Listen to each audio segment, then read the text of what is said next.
toute la gloire, toute la puissance, la louange, la force, la sagesse, la majesté, l'autorité, nos cœurs, nos vies, tout ce que nous sommes, tout ce que nous avons. Et ce temps, tout est entièrement dédié.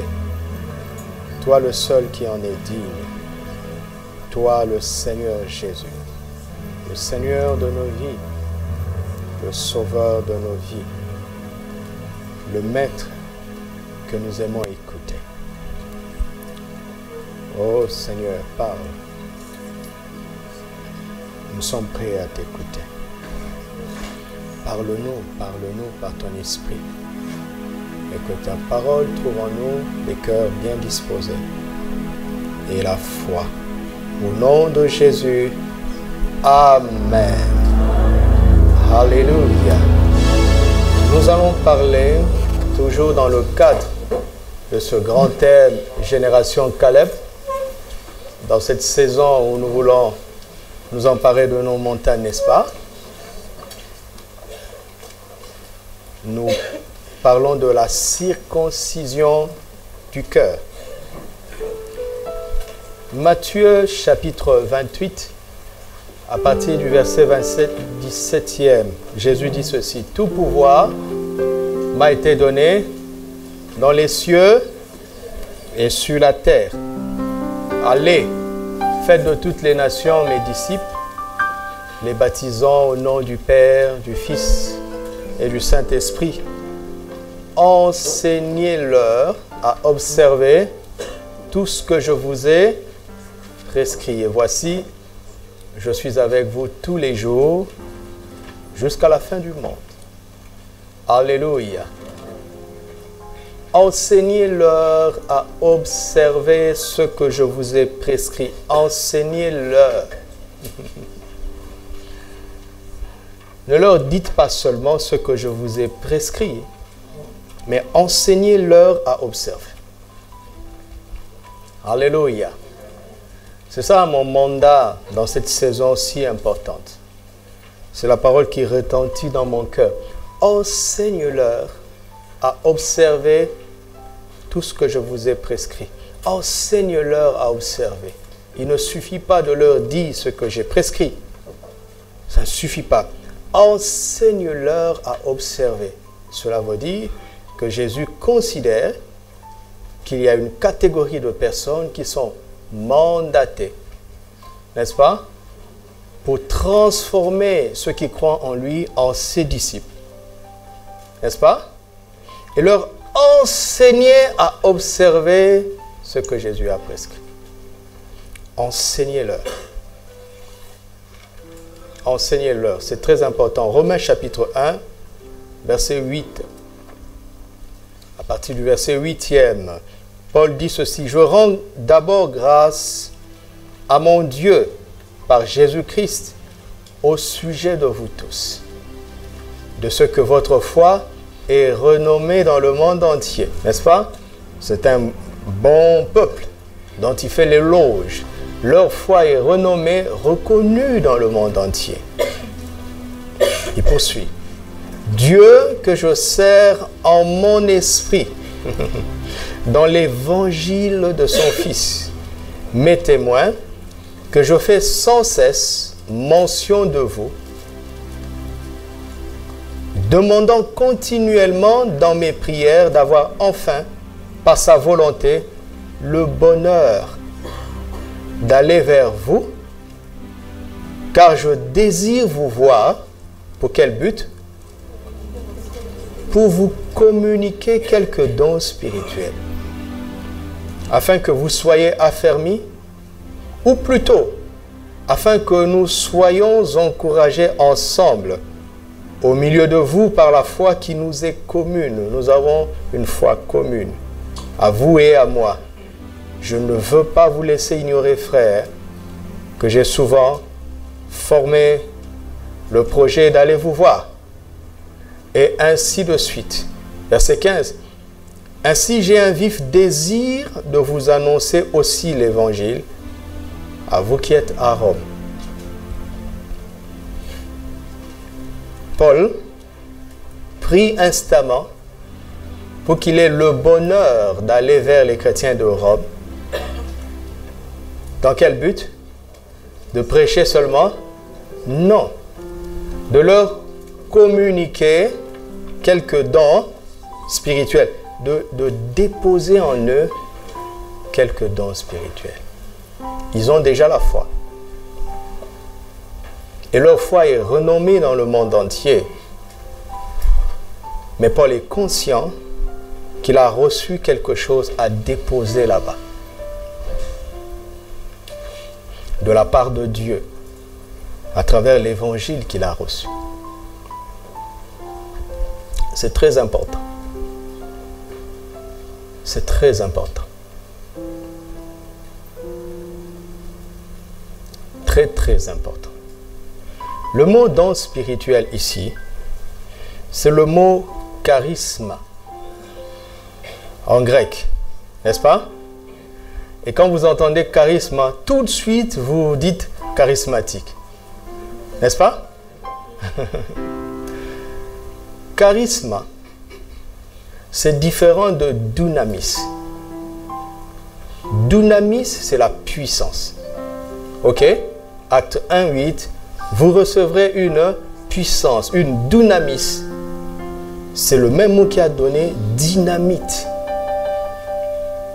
Quelque chose, une puissance explosive. C'est ce que ça veut dire.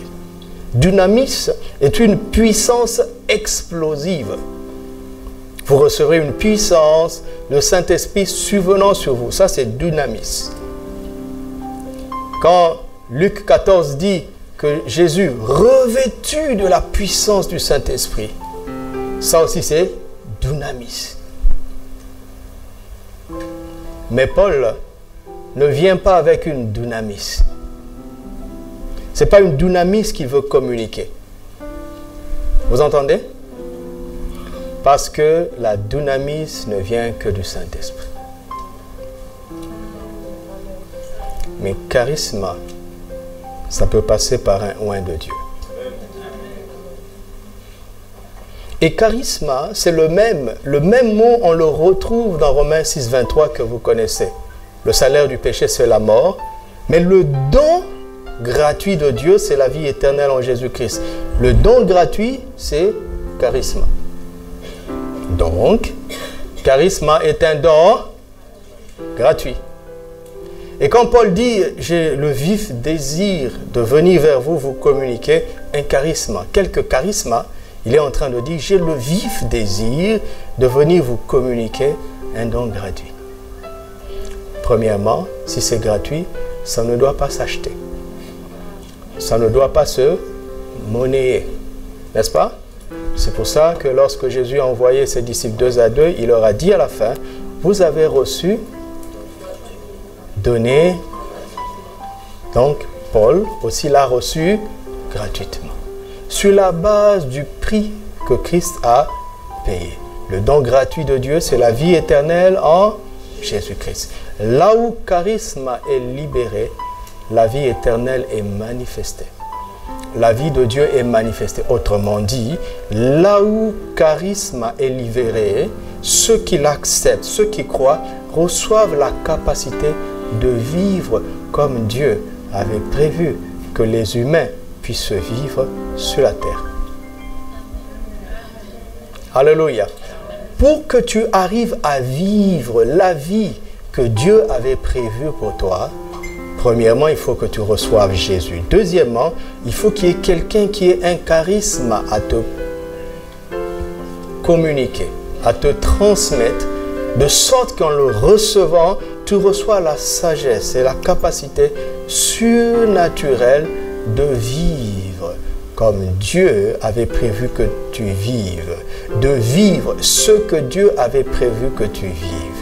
Nous avons besoin de cela pour arriver à devenir ce que Dieu a prévu que nous soyons, pour que nous arrivions à posséder ce que Christ a acquis pour nous, pour que nous arrivions à accomplir ce que Dieu a prévu que nous accomplissions, parce que nous sommes son ouvrage, ayant été créés en Jésus-Christ. Pourquoi? pour de bonnes œuvres que Dieu a prévues pour nous d'avance afin que nous les pratiquions. Donc, j'ai reçu de sa part gratuitement des charismes que j'ai à vous communiquer.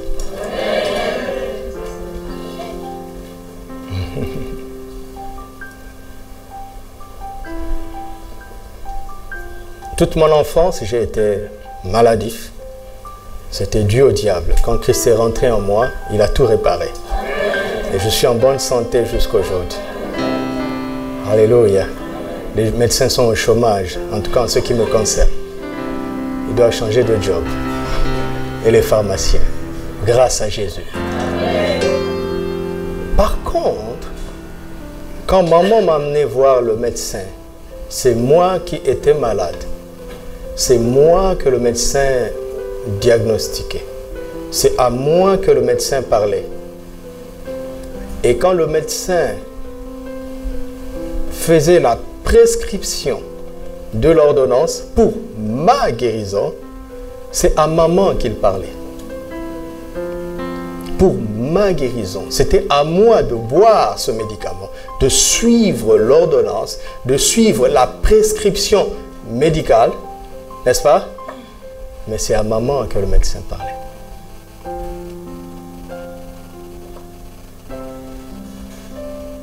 Et quand nous rentrions à la maison, maman m'enseignait à observer ce que le médecin a prescrit. Ce n'était pas à elle de boire le médicament. C'était à moi. Mais c'était à elle de décoder le traitement pour moi. Et c'est ce que je fais pour vous. Regarde, Dieu dit à Moïse, j'ai vu la souffrance de mon peuple. J'ai entendu les cris que lui font pousser ses oppresseurs. Je suis descendu. Mais Seigneur, moi je ne suis pas en Égypte. Tu as dit que tu les as entendus, non? Et tu as bien dit, tu les as localisés en Égypte. Mais vas-y. Non? Et il dit à Moïse, va délivrer ce peuple. Moïse dit, qui suis-je? Et Dieu dit, je serai avec toi. Autrement dit, emmène-moi là-bas. Il s'en souvient. Dieu a toujours été comme ça. Il cherche quelqu'un qui va l'emmener là-bas. Dieu a entendu vos cris. Et il m'a parlé. Pour vous. Est-ce que tu crois à ça? J'ai des charismes à te communiquer. C'est à cela que nous servons. Si nous n'avons pas ça, nous avons failli. Un pasteur qui n'a pas ça, qui n'est pas conscient de ça, doit démissionner. Il passe à côté de la plaque. Je ne me tiens pas ici parce qu'il faut qu'il y ait une prédication le dimanche. Non. Je me tiens ici parce qu'il m'a donné quelque chose gratuitement à vous donner gratuitement.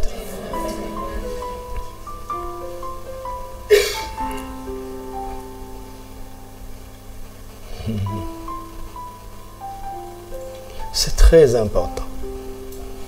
2 Pierre chapitre 1. Regardez. Nous devons apprendre à comprendre les voies de Dieu. Vous savez, même l'Église,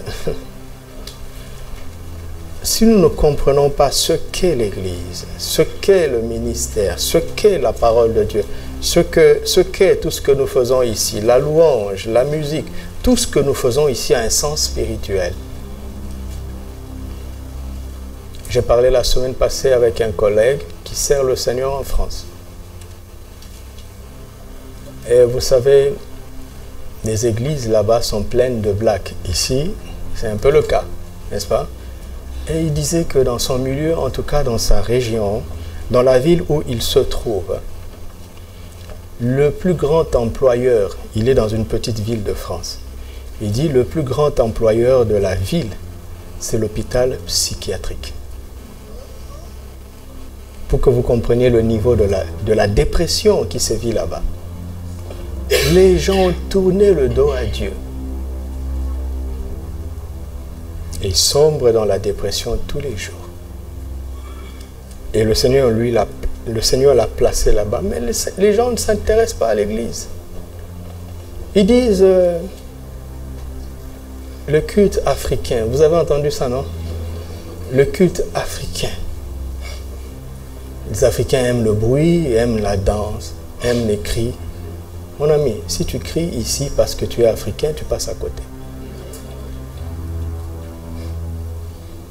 Les acclamations sont des actes spirituels. Est-ce que David était africain? Hein? Il y a un psaume écrit par Kouassi ou Kouakou ou Lungu. Hein? Non, c'est des Eman, Ethan, Jeduthun, Asaph, David, les fils de Corée. Aucun Africain là-bas.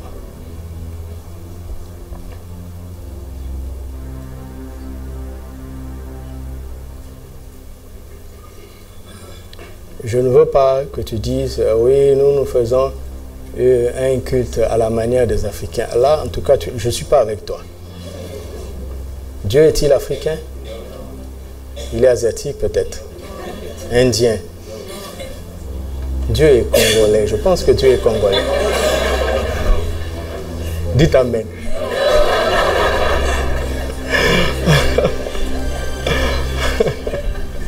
Non, écoutez. Nous sautons parce que c'est dans les psaumes. Nous battons les mains parce que c'est dans la Bible. Nous crions parce que c'est dans la Bible. Donc il faut s'arrêter et dire, mais qu'est-ce que ça signifie? Parce que les vrais adorateurs l'adorent en esprit et en vérité. Si ce que tu fais n'a aucun sens spirituel, Dieu n'appelle pas ça l'adoration. C'est de l'animation, c'est de la musique.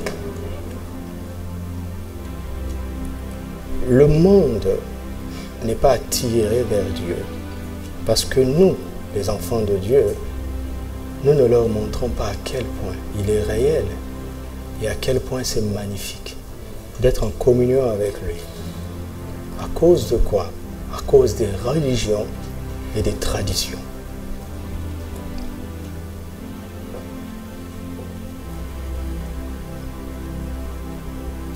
Les pasteurs aux États-Unis pensent que tous les démons sont en Afrique. Quelle folie! Regardez comment le diable les a eus.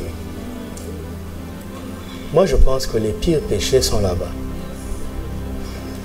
Ça n'engage que moi. Peu importe, pire ou moindre, les démons sont partout.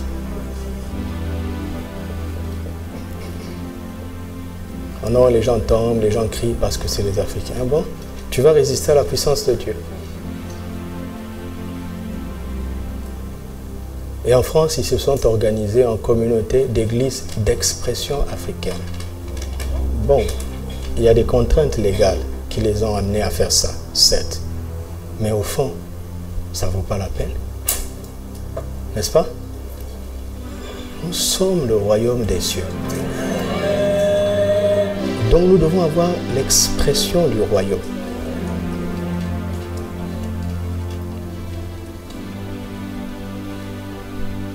Déconnectez-vous de style. Vous irez dans une autre église où le style est différent. La chose à voir d'abord, c'est le message. Le message. Quel est le message qui est donné? Deuxièmement, est-ce que le peuple reçoit le message?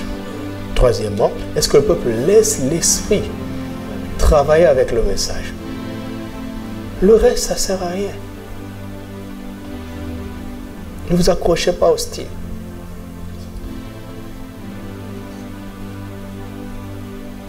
Si nous continuons comme ça, on arrêtera de nous minimiser. Un jour, les gens vont s'arrêter et vont dire, prenons ces gens-là au sérieux. Parce qu'ils ont une réalité. Ils ont une réalité.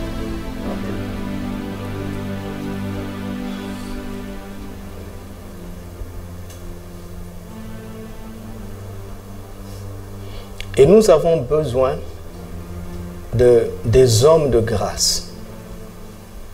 Des hommes charismatiques. Pas dans le sens que vous l'entendez. Des hommes de faveur. Parce que charisme veut dire grâce, faveur, don spirituel gratuit. Nous avons besoin de ça. Pourquoi? Pourquoi? Parce qu'ils font quelque chose. Ils nous aident. Regardez, 2 Pierre 1, verset 2 dit ceci. Passe directement au verset 2. Que la grâce et la paix vous soient données par la connaissance de Dieu. Hein? Qu'elle vous soit donnée?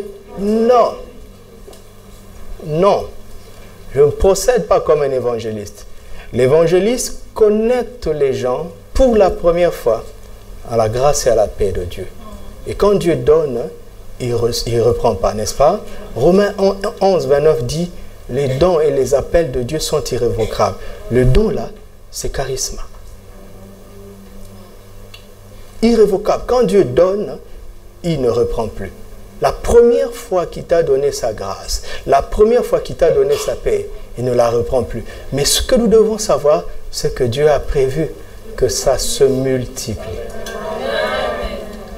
Et ça se multiplie comment? Par la connaissance de Dieu et du Seigneur Jésus. Chacun doit développer sa connaissance de Dieu et du Seigneur Jésus. Mais il est des gens qui connaissent mieux Dieu que nous et qui peuvent nous aider à gagner du temps, à mieux le connaître. De sorte que quand cette personne passe dans ta vie, tu connais mieux le Seigneur. Et parce que tu connais mieux le Seigneur, le Saint-Esprit multiplie la grâce et la paix que tu as déjà reçues. Vous entendez? C'est ça le problème de l'Église francophone. C'est qu'ils banalisent ce qu'on appelle les hommes de Dieu. Ils banalisent les pasteurs. Le pasteur est un élément parmi tant d'autres. Regardez, dans une famille, décidez de rabaisser votre papa au niveau des enfants. La famille va à la dérive. D'accord? Montez dans l'avion, décidez que le pilote est votre collègue. Vous allez vous mettre au cockpit à tour de rôle. D'accord? C'est ce que vous faites? Regardez la démocratie. On traite les présidents de la République comme des collègues. Vous avez élu quelqu'un pour qu'il vous gouverne. Et après, vous commencez à le traiter comme n'importe qui. Mais vous vous contredisez. Vous lui avez donné les clés du camion. Mais une fois dedans, vous lui dites, tu n'es rien du tout. Comment est-ce que le pays va aller bien?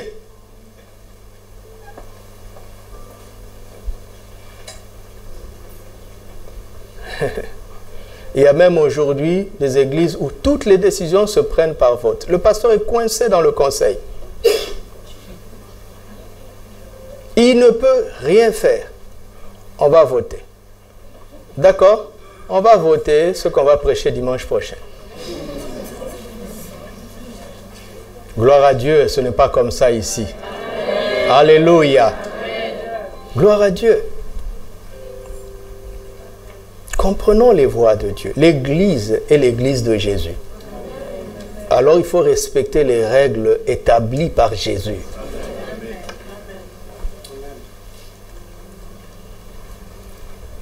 Paul, dans son parcours, a fait la connaissance de deux personnes, Aquilas et Priscille. Aquilas et Prisca, un couple merveilleux qui aimait le Seigneur.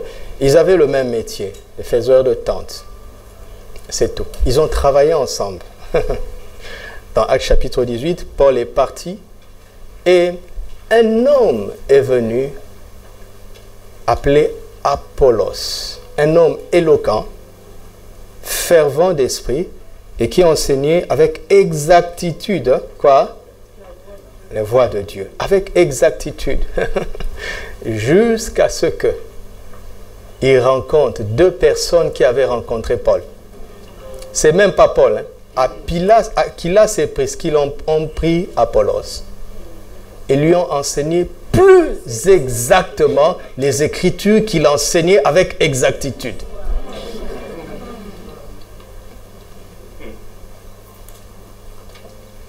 Plus exactement. Ça veut dire que tu peux mieux savoir ce que tu sais. Et je suis là pour ça.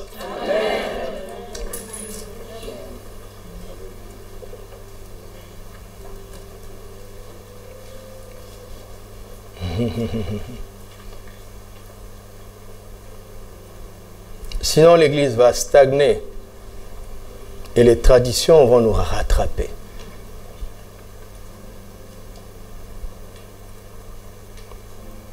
Nous avons vu dimanche dernier comment Caleb, un homme extraordinaire, a réussi à s'emparer de la montagne de son héritage. Une montagne occupée pas par n'importe qui, hein. Des vaillants guerriers, des fils d'Anak, des géants,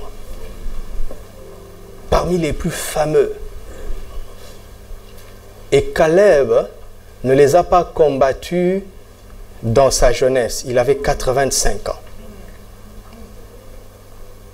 Et il explique que le secret de son succès, c'est le fait d'avoir suivi pleinement, n'est-ce pas, la voie de Dieu. Et nous avons compris que quand Dieu veut te donner quelque chose, quand Dieu dit que cette chose est à toi, c'est fini. L'adversité ne compte plus. Les circonstances ne comptent plus. Personne ne peut t'empêcher de l'avoir. Rien ne peut t'empêcher de l'avoir. Absolument personne et rien. Est-ce que vous croyez ça? Ça ne veut pas dire que le diable a cessé d'exister. Ça ne veut pas dire que les démons n'existent pas. Ça ne veut pas dire que les méchants n'existent pas. Mais dans cette affaire, Dieu ne tient pas compte de tout le reste. Alors, qu'est-ce qui reste à l'héritier de savoir? L'héritier a simplement besoin de comprendre ce qu'on appelle le mode d'emploi. Parce que ce qui est à toi est à toi.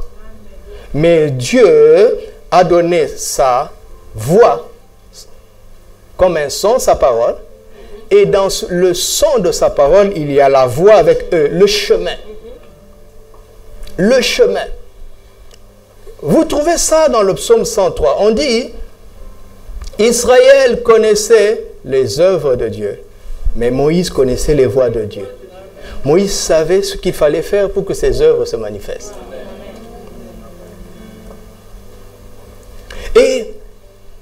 Et quand vraiment, mes amis, je suis là pour encourager ta foi, d'accord?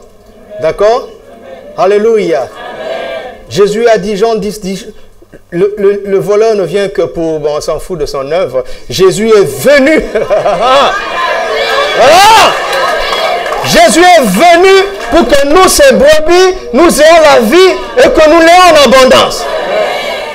On oublie le petit diable. Mais crois ça. Je suis venu à encourager ta foi. Tant que tu vis, il y a de l'espoir. Un chien vivant vaut mieux qu'un lion mort.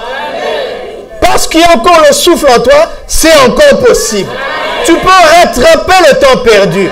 Tu peux corriger les circonstances négatives. Tu peux les corriger. Là où le péché abonde, la grâce surabonde.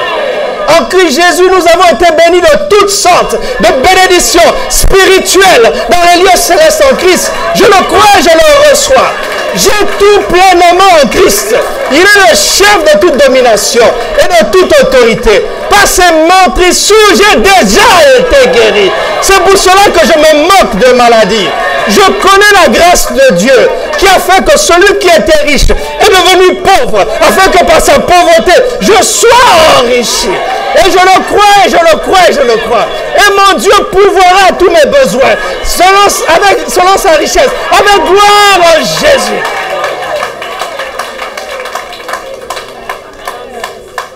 Mais c'est vrai. Mais papa, je crois, mais je ne sais pas comment y arriver.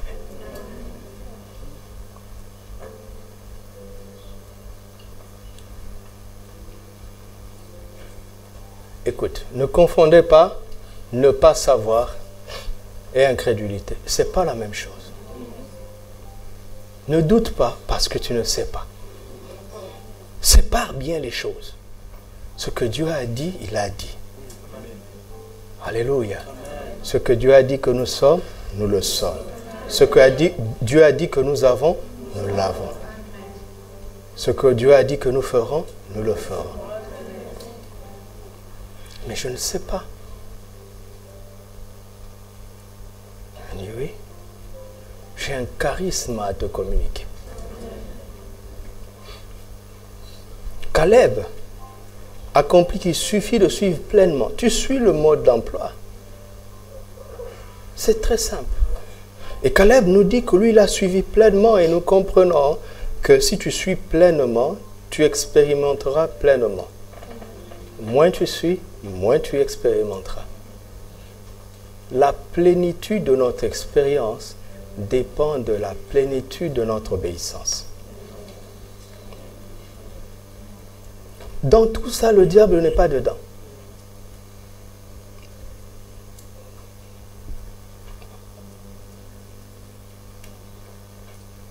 Mais Caleb poursuit.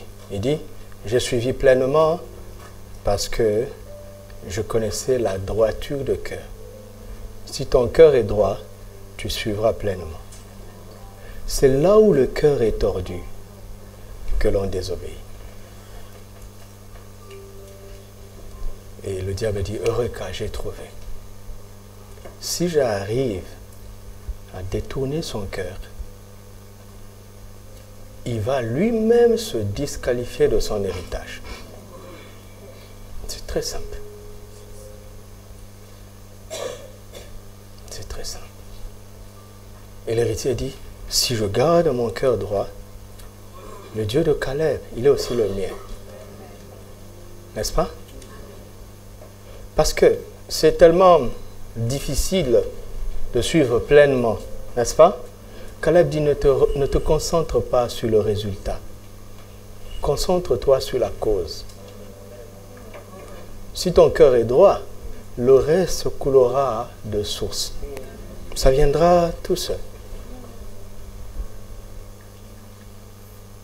Et chacun connaît son cœur.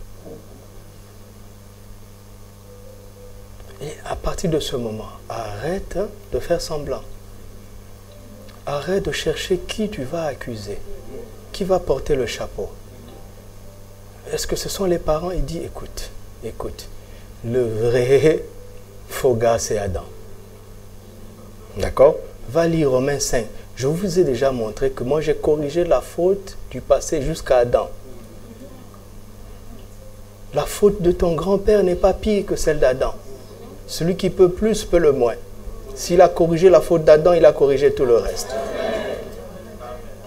Ce n'est même pas le pays, ce n'est même pas le gouvernement, ce n'est même pas le voisin. Je ne connais pas un pays au monde où tout le monde est pauvre, misérable. Je ne connais pas. Même dans les pires dictatures, il y a des gens qui s'enjaillent, comme vous dites. N'est-ce pas? Il y a toujours des gens qui surnagent. Je ne connais pas un pays qui n'est rien. Même dans le désert, il y a le pétrole. Même dans les pays du Sahel, il y a l'or.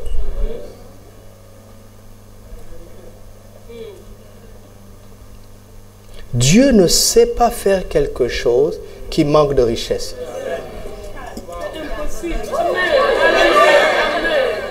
Moi, on parle de Dieu, s'il vous plaît. Est-ce que c'est Dieu qui a créé la terre? Alors, on a dit qu'il n'y a rien au Maroc. Mais qu'est-ce que vous faites ici? Hein? Mais répondez-moi. Pourquoi vous ne voulez pas partir? Il n'y a rien, non. Il n'y a rien nulle part. Il y a toujours quelque chose.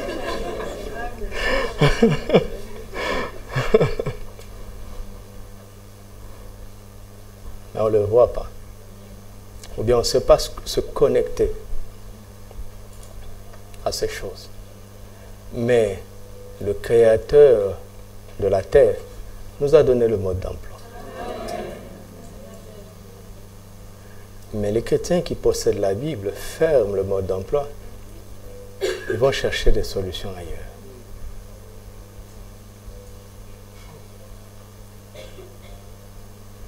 Pourquoi il y a la CEPRO? Pourquoi il y aura la MIFA? Vous ne comprenez pas l'intérêt. Vous savez, tant que nous n'allons pas envahir l'éducation, l'économie, la santé, bref, toutes les couches sociales, nous souffrirons avec notre foi.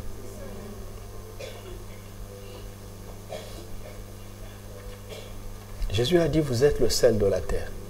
Vous êtes la lumière du monde. Donc, allez écouter. Allez écouter ce que le monde pense des finances. Ce que le monde pense des changements de monnaie. Bientôt, il n'y aura plus de pièces. Bientôt, il n'y aura plus de billets. Vous me regardez comme ça. Au Congo, il n'y a pas de pièces de monnaie. Il n'y a que des billets. Mais on vit. Ou bien, bientôt, les billets vont disparaître. Jésus dit, les enfants de ce siècle sont plus prudents que les enfants du royaume. Il parlait de l'argent, de la gestion de l'argent. Il dit, il faut que vous sachiez comment partir des biens les moindres, des richesses, les moindres richesses pour avoir les grandes. Il faut que vous appreniez comment partir des richesses périssables pour avoir des richesses éternelles. Richesses périssables, oui, mais est-ce que tu sais comment l'avoir? Est-ce que tu sais comment ça fonctionne?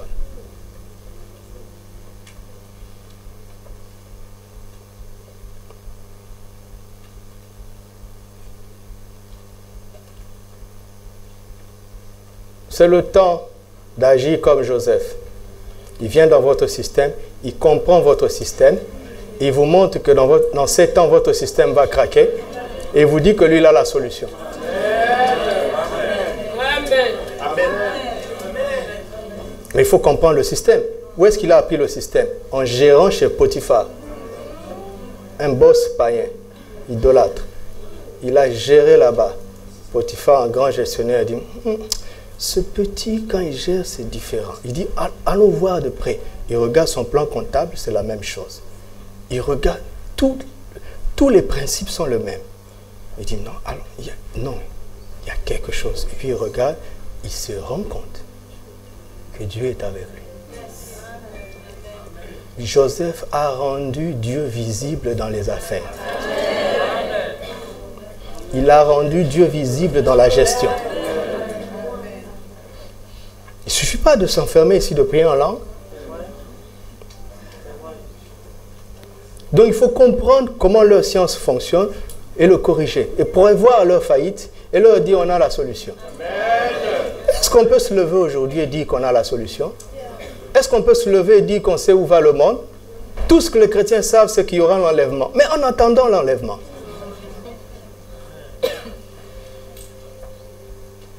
donc il faut bosser, d'accord? Alléluia. Nous sommes à TPV. Ce n'est pas une église traditionnelle. Donc si tu n'as pas compris le sens de l'OCPO, je suis l'un des causes de cette affaire. Mais il faut comprendre comment ça marche. Le diable a fait tomber plein de croyants à cause de l'argent. Si tu ne comprends pas comment ça marche, il t'aura aussi. Tu te repentiras à la fin de ta vie. Dieu, qui est plein de miséricorde, t'accordera le pardon, tu iras au ciel. Mais que de gâchis après toi. Il ne nous a pas envoyés pour vivre comme ça. Écoute-moi, tu veux que je te donne un projet de vie? Hein? Tu veux que je te donne un projet de vie? Cherche à ce que la terre aille mieux quand tu vas la quitter. Dis-toi, je veux laisser la terre dans une meilleure condition que je ne l'ai trouvée. Une idée aussi simple. Et tu fais ta part. Tu ne vas pas tout changer, mais tu vas semer quelque chose. Alléluia. Nous devons comprendre la puissance de ce livre. Tout le monde parle de Gandhi. Vous connaissez Gandhi? Gandhi. Hein? Un hindou. Vous savez ce qui a fait que Gandhi est devenu Gandhi? Vous savez? Il est tombé sur un bout du sermon sur la montagne en Afrique du Sud. Vous connaissez le sermon sur la montagne? C'est quoi? Une parole de Jésus. Aimez vos ennemis. Qui a fait une révolution non violente pour la première fois? C'est Gandhi. Qui l'a inspiré? Ce n'est pas l'hindouisme. Non. Il a compris la puissance quand Jésus dit heureux les débonnaires. Car ils hériteront quoi? Est-ce que la Grande-Bretagne détient encore l'Inde? Comment est-ce que les Indiens ont récupéré leur terre? Les débonnaires hériteront quoi? La terre. Il a pris ce livre au sérieux. Un hindouiste.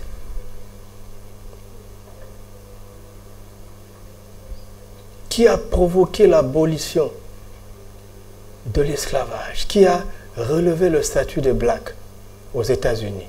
Martin Luther King. Avec quoi? L'évangile.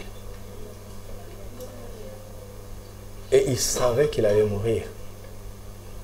Mais il était rempli du genre de paroles: si un grain de blé tombé en terre ne meurt, il reste seul. Mais s'il meurt, il porte beaucoup de fruits. Il a cru au peu qu'il avait saisi.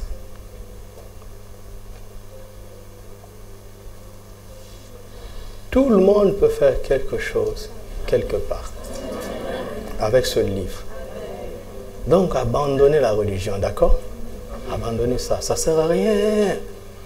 Ça ne sert à rien du tout. Rien. Lisez bien les évangiles. Au début, Jésus est enseigné dans les synagogues. Mais finalement, la plus grande partie de son ministère, il a fait dehors. Parce que les chefs religieux l'ont rejeté.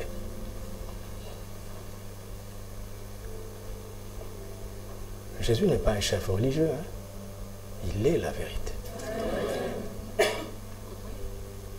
Alors, Caleb comprend la puissance de la droiture de cœur, tout simplement. Tout simplement. C'est ce qu'il a compris. C'est ce qu'il a compris. Et pourquoi je vais parler de la circoncision aujourd'hui? Je vais juste vous montrer la relation. Josué 14, au verset 6. Les fils de Juda s'approchèrent de Josué à Gilgal, et Caleb, fils de Jephuné, le Kénisien, lui dit: tu sais ce que l'Éternel a déclaré à Moïse. C'était à Gilgal. D'accord? Tout a commencé à Gilgal. Dis à ton frère, tout a commencé à Gilgal. Donc, si nous devons suivre Caleb, nous devons situer où se trouve Gilgal. Alléluia. Amen. Je vais vous payer des billets d'avion. Allez à Gilgal. Nous devons situer, localiser Gilgal. Tout a commencé à Gilgal. Josué chapitre 5. Chapitre 5. Lorsque tous les rois des Amoréens à l'occident du Jourdain et tous les rois des Cananéens près de la mer apprirent que l'Éternel avait mis à sec les eaux du Jourdain devant les enfants d'Israël jusqu'à ce que nous eussions passé, ils perdirent courage et furent consternés à l'aspect des enfants d'Israël. En ce temps-là, l'Éternel dit à Josué: fais-toi des couteaux de pierre et circoncis de nouveau, souligné, circoncis de nouveau les enfants d'Israël une seconde fois. Josué se fit des couteaux de pierre et il circoncit les enfants d'Israël sur la colline d'Aralot. Voici la raison pour laquelle Josué les circoncit. Voici la raison. Tout le peuple sortit d'Égypte, les mâles, tous les hommes de guerre, étaient morts dans le désert. Ils doivent conquérir un territoire occupé, mais leurs champions sont morts.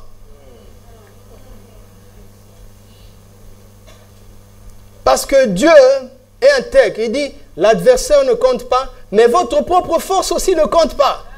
C'est moi qui veux faire ça. Alléluia. Le projet Caleb que nous mobilisons, tes finances sont limitées. N'est-ce pas?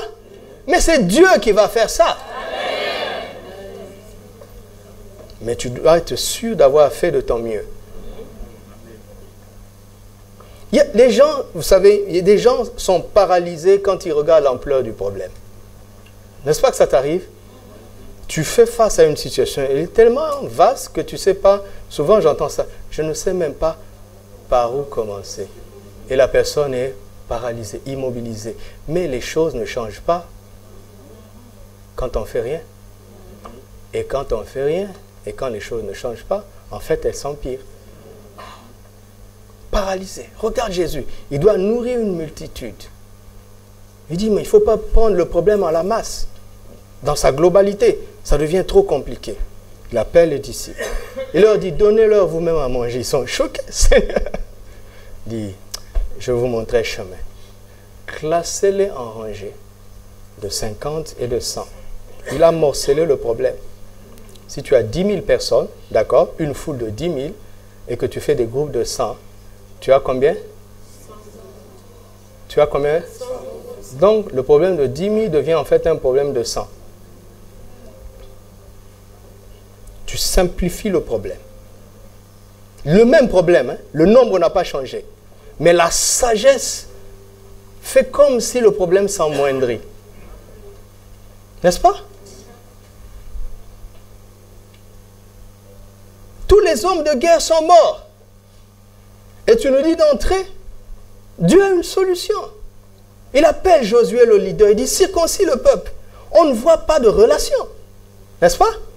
On ne voit pas de relation entre la circoncision du peuple, lisons, vous allez voir, et même ça semble empirer le problème. Verset 5. Tout ce peuple sorti d'Égypte était circoncis. Vous vous rendez compte à quel point je cours après le temps?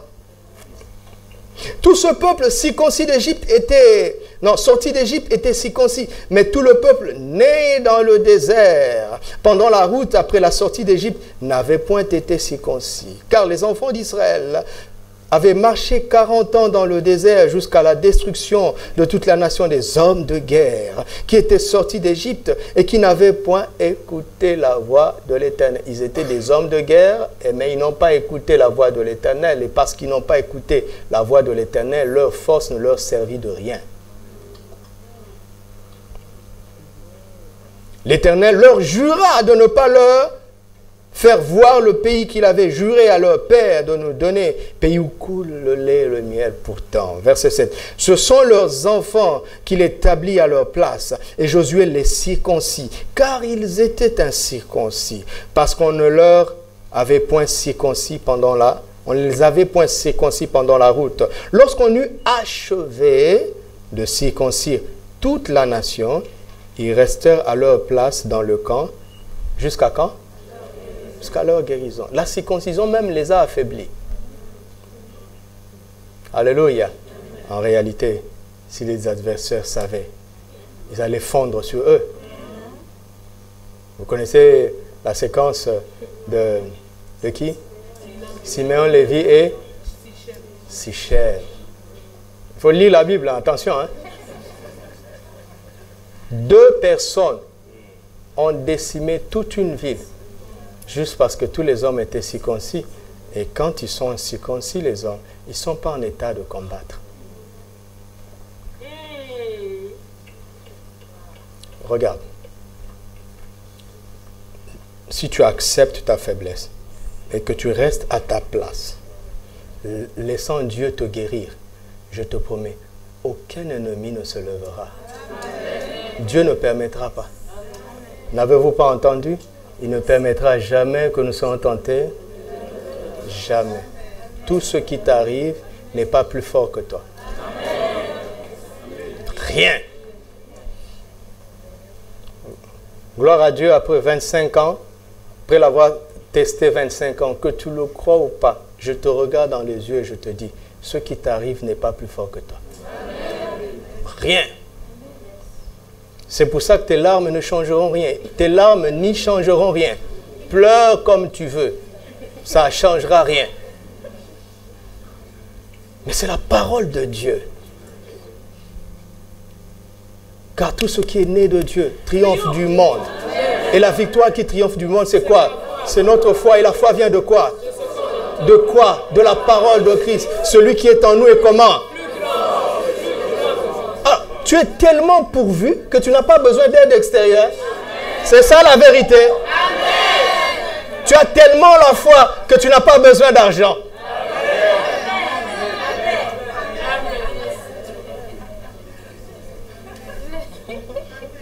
Quelqu'un t'entend dire, est-ce que je dois dire Amen? Attends, je vais t'expliquer. Après, tu vas dire Amen. C'est quoi l'argent? Hein? L'argent, c'est l'expression de la valeur de ce que tu accomplis. D'accord? C'est comme un ticket qui dit ce que tu as fait vaut ça. Si tu n'as fait rien, il n'y a pas de ticket. C'est toi qui crées l'argent. Non, il ne faut pas courir après l'argent. L'argent, c'est un papier. Tu comprends? Quand on sort de l'aéroport, vous savez, il y a un montant avec lequel il ne faut pas sortir. Hein? Dernièrement, on a emmené la dîme au CUE, parce que nous donnons la dîme des dîmes au Centre international d'évangélisation. Il n'est pas notre père spirituel pour rien. Non, non, ce n'est pas pour rien. Nous donnons la dîme des dîmes là-bas. OK? Nous avions en CFA, d'accord? Un montant qui dépasse de loin le montant limite avec lequel on ne peut pas sortir.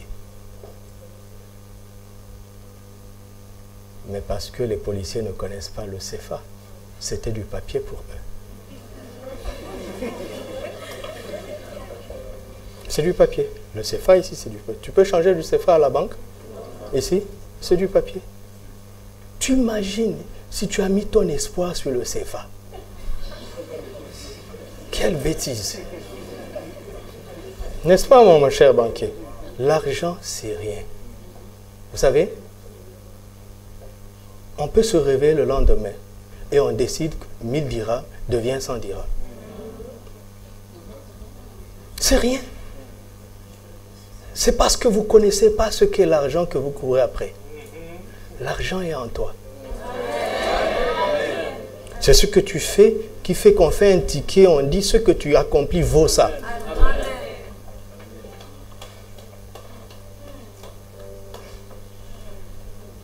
Des gens qui courent après les papiers. Du papier.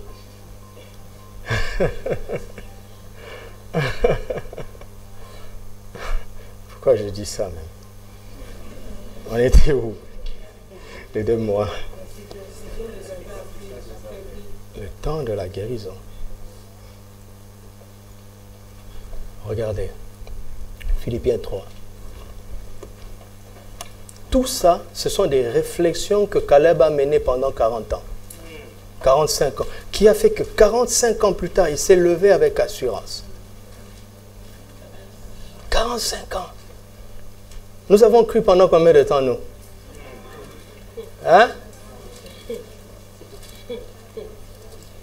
Tu as cru pendant combien de temps? Caleb peut nous chicoter, nous tous là, quoi. Il dit, il se décourage aussi. Après 3 ans, Caleb n'avait pas le Saint-Esprit en lui. Il a tenu bon 45 ans. Toi, tu es le temple du Saint-Esprit. 3 semaines. 3. C'est une génération vraiment... Je ne sais même pas quoi dire. Je ne sais même pas. Écoutez-moi. Moi, j'ai pris la décision. C'est que Dieu ne me décevra jamais. Mon âme ne peut plus m'emmener là-bas. Impossible. Impossible. Dieu ne me mentira jamais. Il ne me trompera jamais. Jamais. Il a dit que celui qui tourne vers lui le regard ne sera jamais confus et son visage ne se couvrira jamais de honte. Ça, c'est ma vie. Jamais la confusion. Jamais la honte.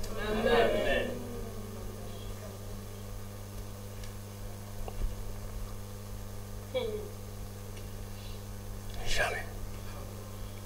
Il a parlé, je ne sais pas comment il va faire. Je connais la fin de l'histoire. Je connais la fin du film. Alors je tiens bon.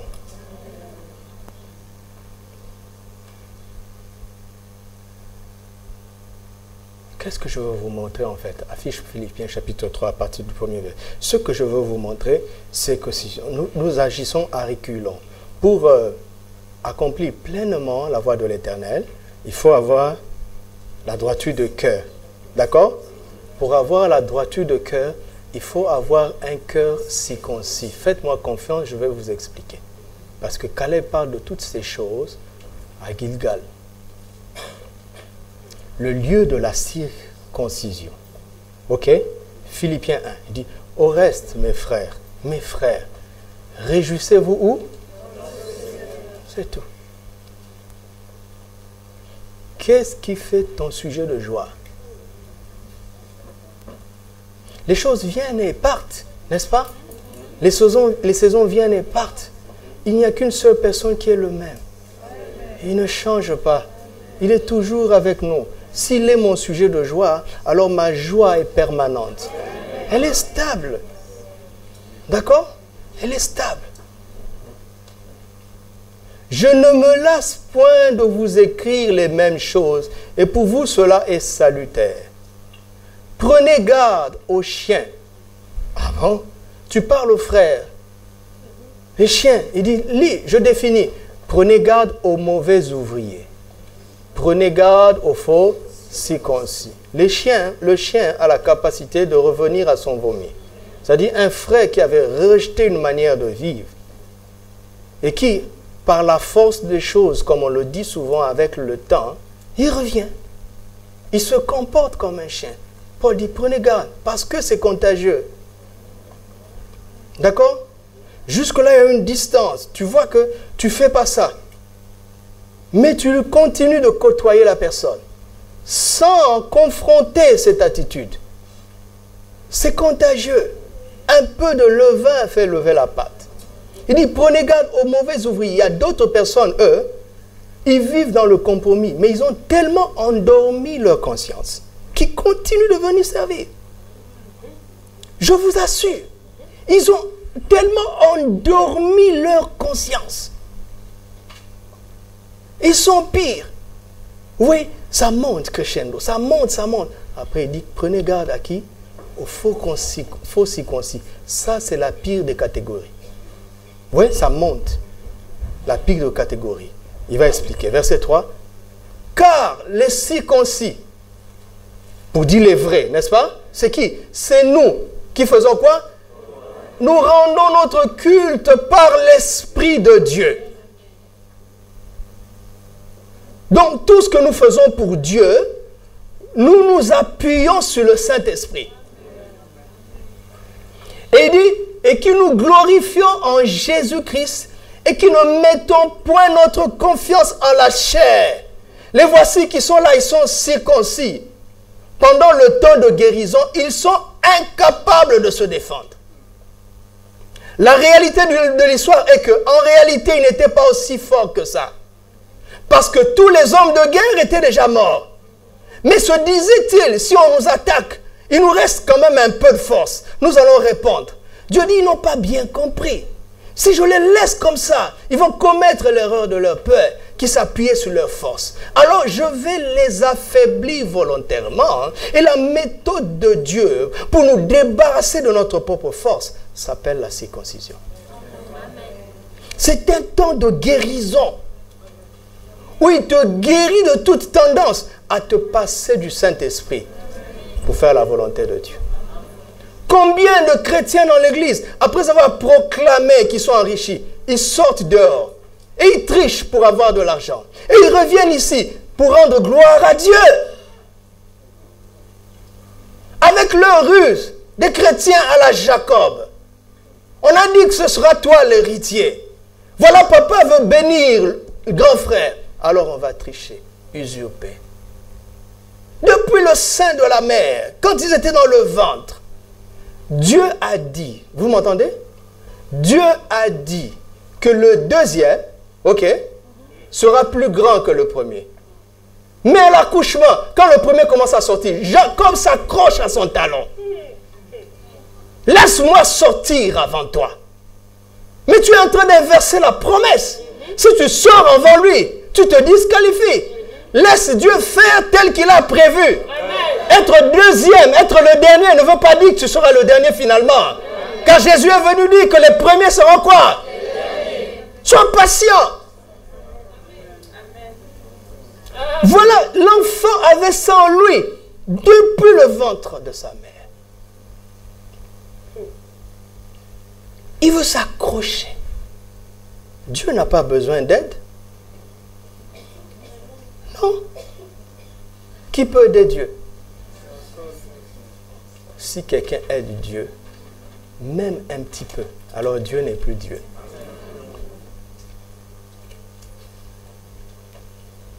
Laisse Dieu faire. Et vous savez, j'aurai le temps de vous le montrer. C'est extrêmement difficile. Dans la chair.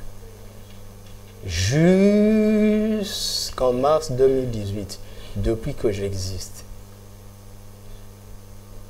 je savais que c'était extrêmement difficile dans la chair. Jusqu'en mars 2018.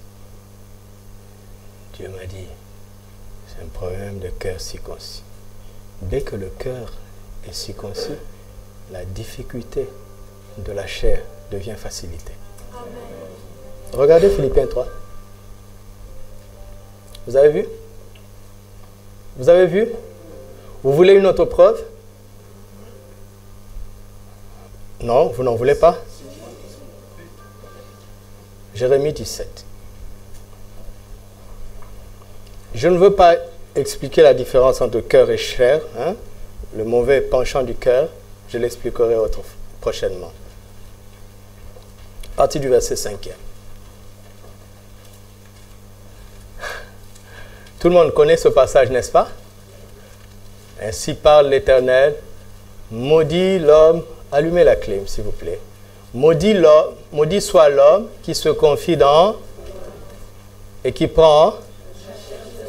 Vous avez vu? Et qui? Arrêtons-nous d'abord là. L'homme c'est qui? Hein? L'homme c'est qui? Est-ce que tu es un homme? Voilà. Ce verset s'adresse d'abord à chacun, à notre capacité à compter sur nous-mêmes. Parce que souvent, depuis qu'on m'a appris ce verset pour la première fois, la personne qui me l'a apprise et moi-même dans la suite, j'ai toujours appliqué ça dans l'idée où je voulais compter sur quelqu'un d'autre. Vous savez ce que Dieu a fait dans ma vie? Il m'a enlevé tous les appuis extérieurs. Toutes les personnes à un moment donné, à cause de vous, à un moment donné, toutes les personnes qui pouvaient m'aider n'avaient plus la capacité de m'aider. La volonté, il l'avait, mais la capacité, il ne l'avait plus. À cause de vous. À cause de ce que Dieu voulait que j'apprenne pour vous. Et je me suis rendu compte qu'en fait, j'étais le même. Même quand je ne pouvais plus compter sur mon Père, j'avais le même obstacle devant Dieu. Parce qu'en réalité, je comptais sur moi-même et je me cachais derrière le fait de compter sur Papa.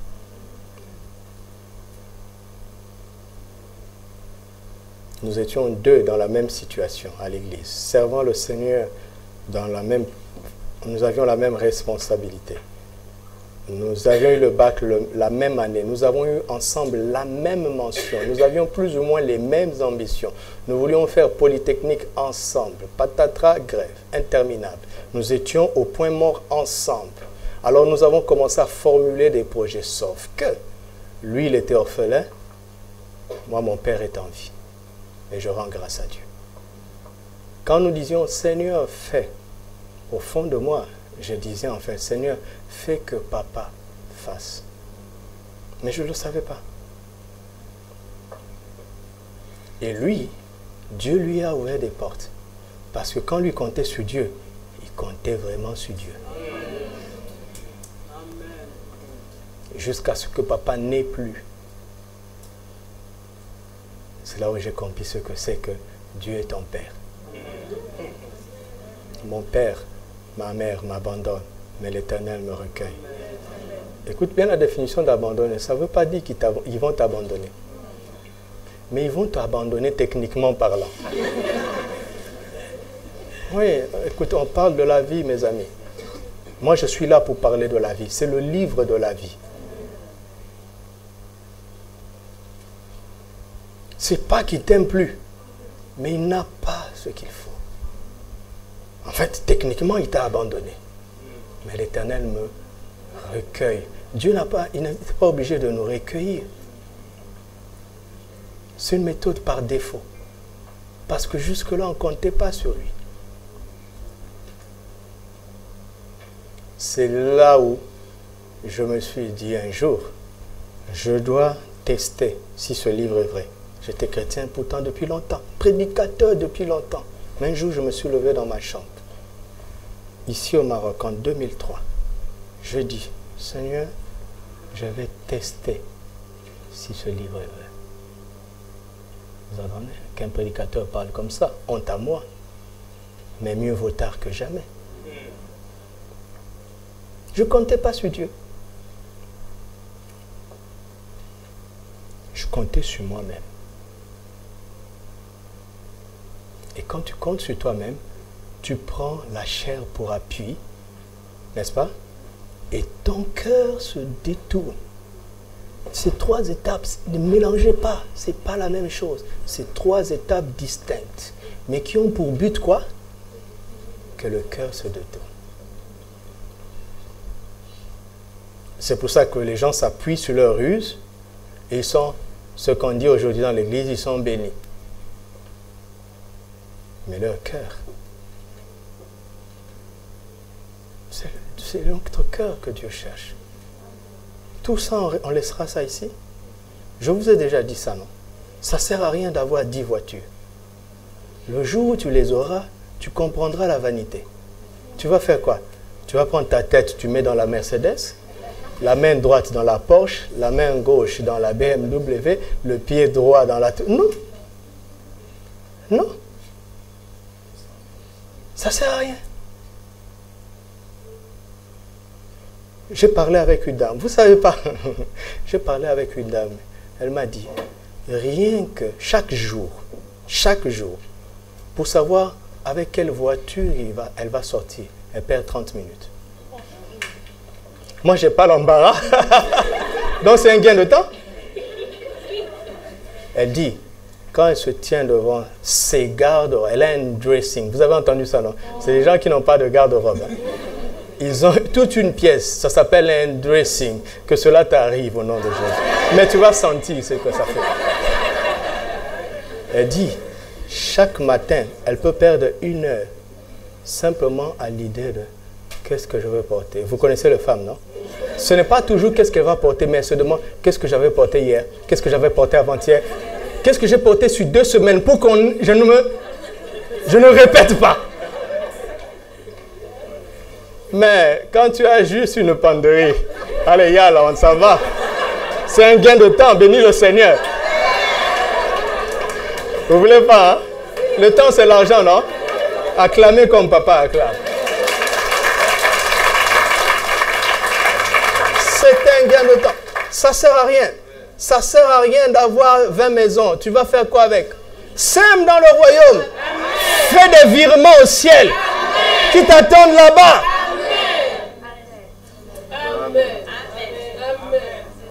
Pourquoi jeter la nourriture? Parce que tu en as trop. Alors qu'il y a des gens qui meurent de faim. Pourquoi jeter de pots de yaourt? Alors qu'il y a des gens qui ne peuvent même pas se l'acheter. Pourquoi gaspiller? Regarde aux besoins autour de toi. On n'a pas besoin de trop de choses. Hey, on n'en a pas besoin.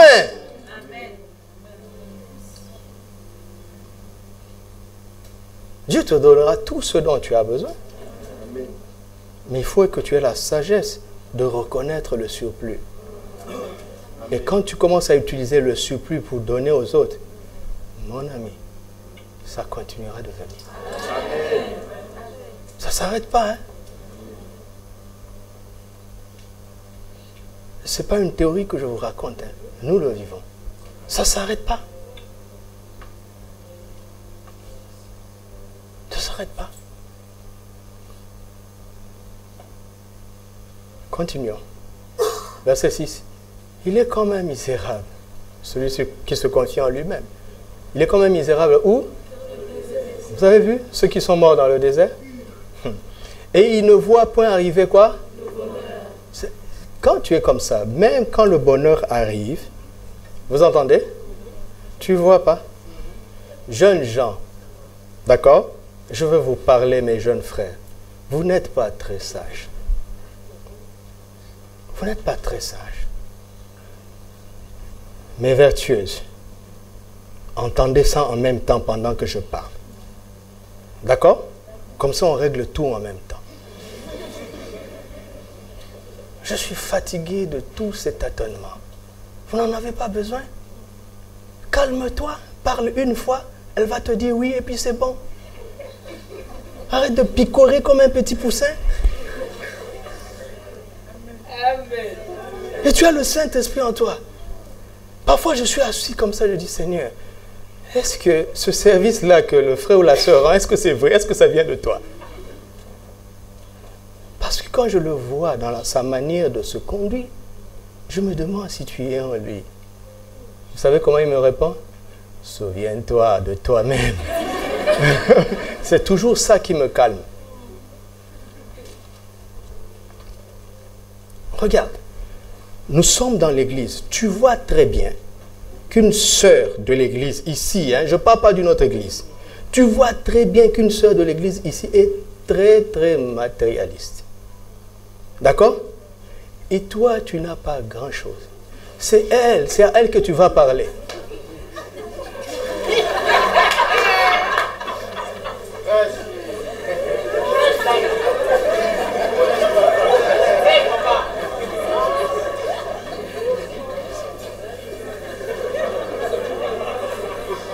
Tu vois très bien que la seule fois où on la voit à l'église, c'est de temps en temps le dimanche. Et tu te lèves pour aller te livrer là-bas. Est-ce que tu t'aimes?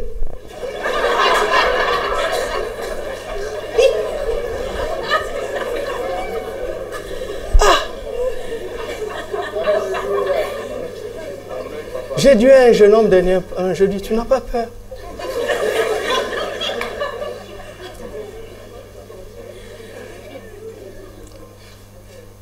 Je dis, comment vous êtes rencontrés? Il dit, en fait, pasteur, je veux tout te dire. Aïe, aïe, aïe. Bon, je laisse ça. Tu n'as pas peur? Le mariage n'est pas un atelier de réparation. C'est un jardin de bonheur. Amen.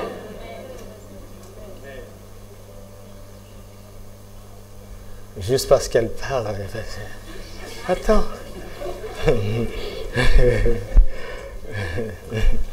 Oh mais pasteur, pourquoi tu bénis? Vous deux, vous êtes nés de nouveau. D'accord? Et quand on vous fait lire là, veux-tu prendre pour marier de la chérie et tout ça, sans même réfléchir, tu dis oui. Qu'est-ce que moi je veux faire? Je vous bénis.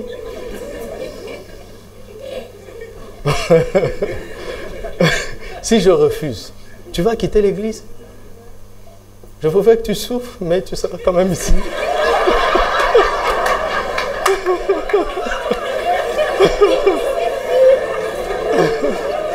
Dieu va corriger ça un jour.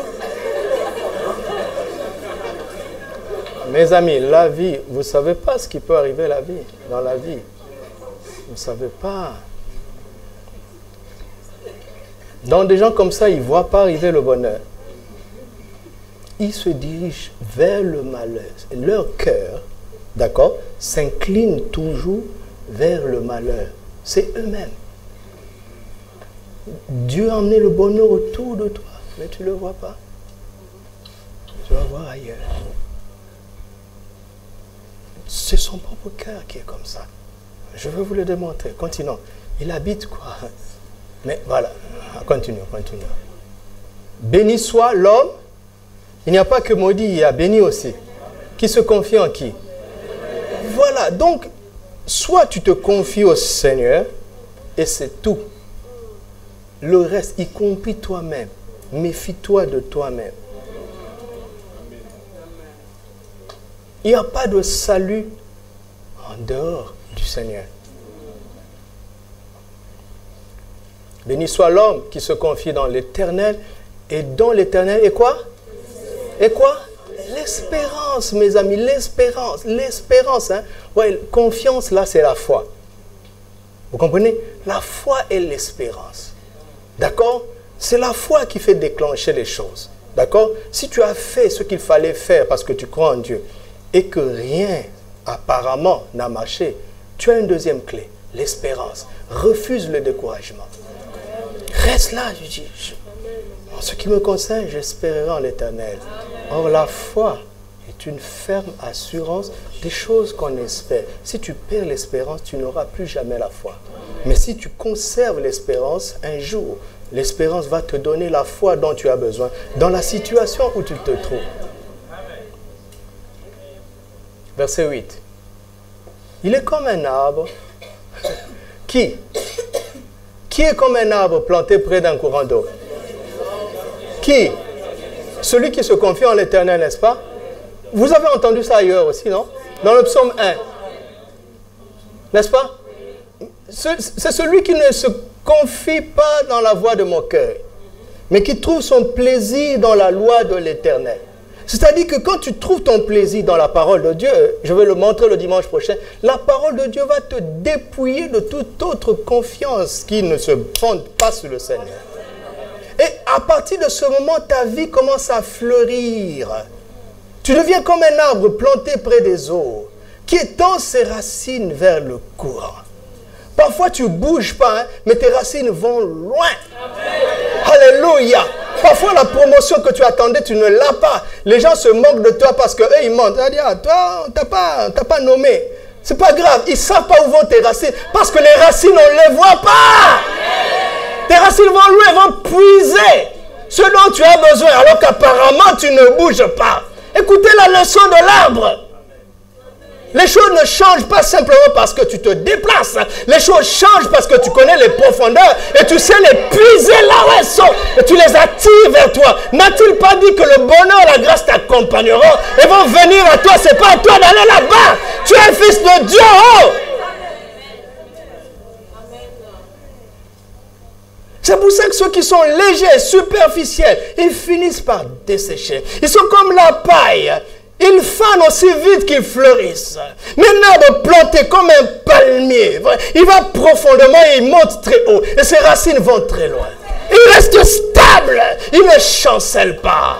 En hiver, il est stable. En été, il est stable. Dans la joie, il est stable. Dans le malheur, il est stable. Pourquoi? Parce qu'il se réjouit dans le Seigneur. Il ne se réjouit pas dans les circonstances. Il se réjouit dans celui qui ne change pas. Il n'est pas bête pour compter sur les choses qui changent.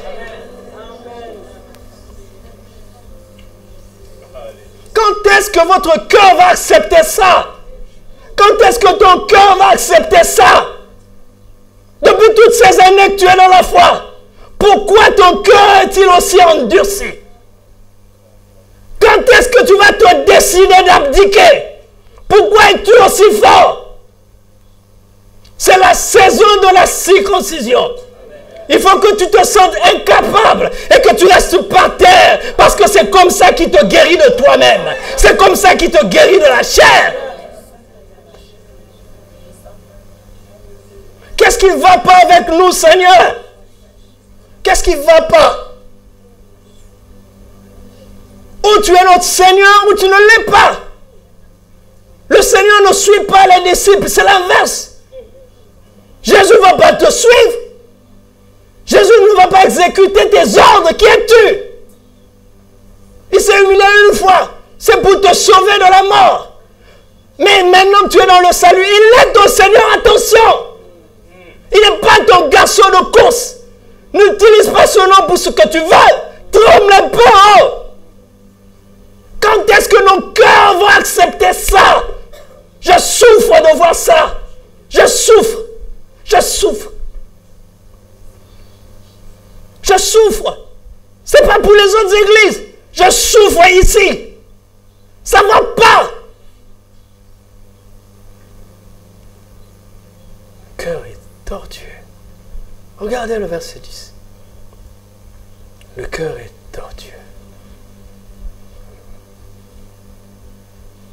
Tortueux, c'est quel verset? 9. Le cœur est tortueux. Pas-dessus tout. Et il est méchant. Qui peut le connaître?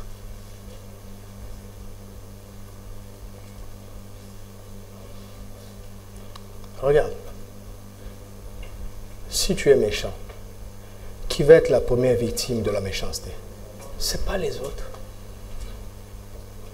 Comprenons ça. Si tu es tordu, qui va en être la pire des victimes?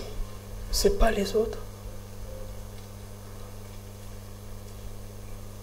Les gens qui m'ont fait du tort, Dieu m'a aidé après.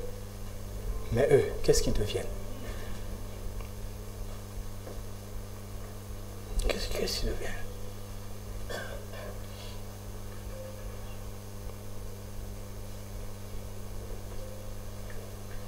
Laisse Dieu circoncire ton cœur afin qu'il devienne droit.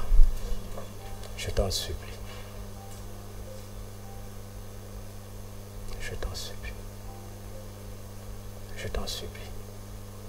Arrête de perdre ton temps à accuser quelqu'un d'autre. C'est une distraction. Ta vie n'est pas entre les mains de qui que ce soit. D'accord? Confie ton cœur à Dieu. Dis-lui de le circoncire. Lui-même.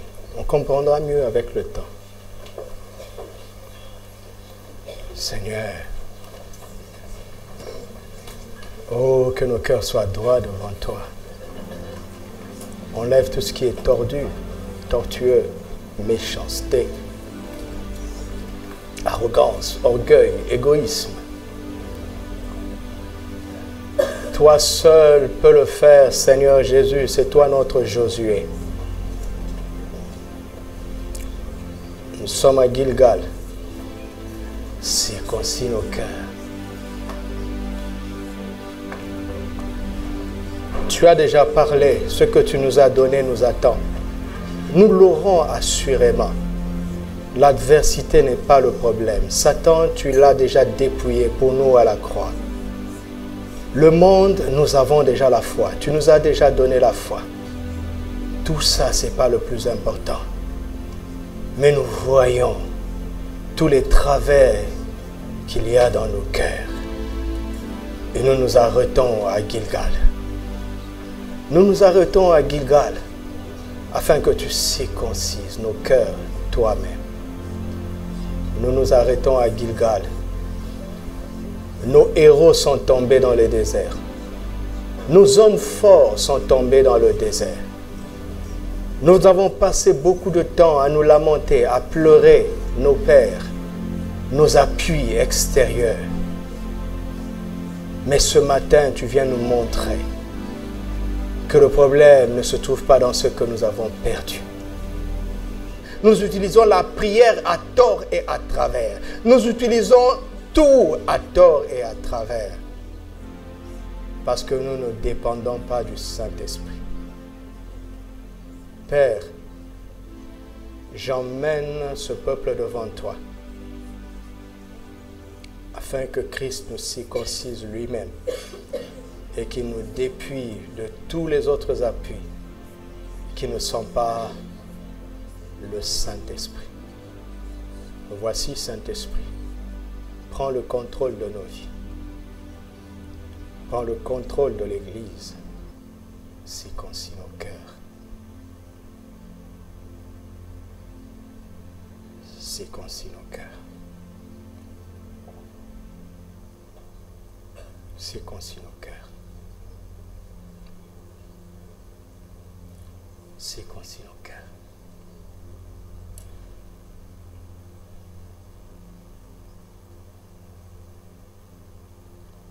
Nous voulons pouvoir parler comme Paul. Il a fini par dire, je puis tout parce que Christ me fortifie. Que ta force soit libre d'agir en nous et qu'elle ne soit pas mêlée avec notre propre force. Nulle part, à aucun endroit. Guéris-nous de tous ces travers que toi seul connais, car tu es celui qui sonde les cœurs et les reins. Sonde-nous et guéris-nous. cette semaine, chacun, selon sa convenance, va prendre un jour de jeûne. Tout seul, avec ce sujet.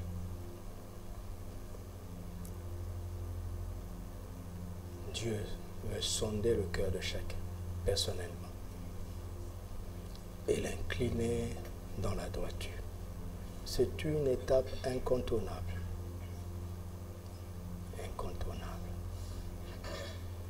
Incontournable.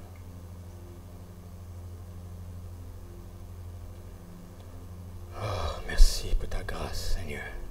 Tu es notre Père. Merci pour ta grâce. Nous recevons ta grâce. Alléluia. Dis à Dieu que tu reçois. Tu reçois. Tout ce qu'il a déposé aujourd'hui, tu le reçois. Nous recevons tes grâces. Nous le recevons au nom de Jésus.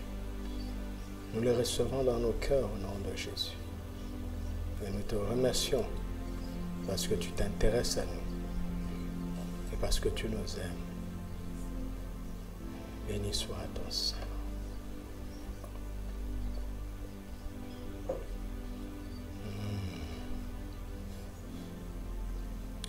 Merci.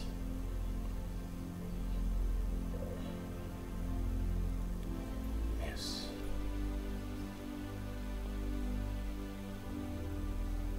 Merci.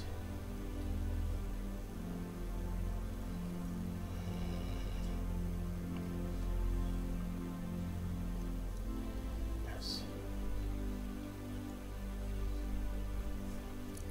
Père, je bénis ce peuple en ton nom et je libère sur eux une grâce nouvelle d'être sensible à ta voix. Toute influence extérieure qui veut les pousser à la désobéissance ou à la rébellion, je les réprime dans le nom de Jésus. Je les réprime maintenant dans le nom de Jésus. Toute faiblesse d'origine extérieure, je la réprime dans le nom de Jésus. Dans le nom de Jésus. Toute opprobre qui était au-dessus d'eux, je le roule maintenant dans le nom de Jésus. Je l'enlève dans le nom de Jésus. Car à Gilgal, tu as roulé l'opprobre qui était au-dessus du peuple. Je déclare maintenant que toute opprobre, toute honte qui était mise sur eux d'une manière ou d'une autre est ôtée maintenant au nom de Jésus. Je le roule maintenant par l'autorité que tu m'as donnée. Je combats le péché qui environnait si facilement. Je m'y oppose dans le nom de Jésus. Tout esprit de ruse est réprimé au nom de Jésus. Tout esprit qui emmène la faiblesse, même dans le corps, est réprimé dans le nom de Jésus. Que ta parole qui a travaillé en Caleb et qui l'a maintenu en forme, travaille maintenant chacun d'eux au nom de Jésus. Qu'ils ne faiblissent pas avec les jours qui passent, mais que leur vigueur, leur force et leur santé soient conservées. Maintenant, au nom de Jésus, au nom de Jésus.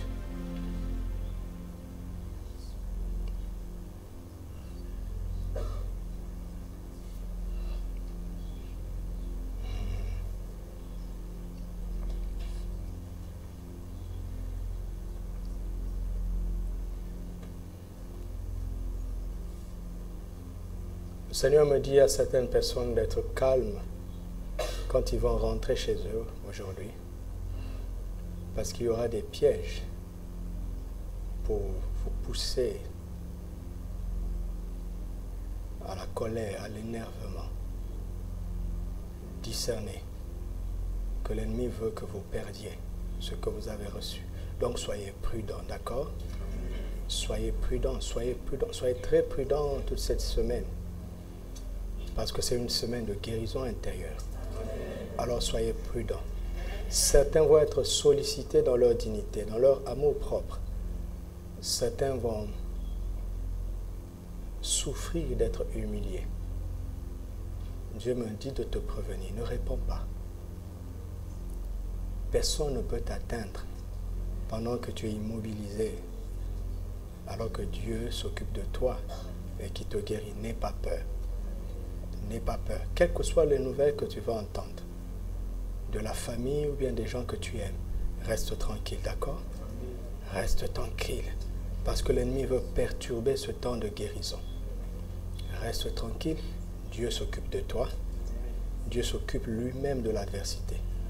C'est un test pour une vraie vie de confiance dans le Seigneur lui-même. Rendons grâce à Dieu. Rendons grâce à Dieu.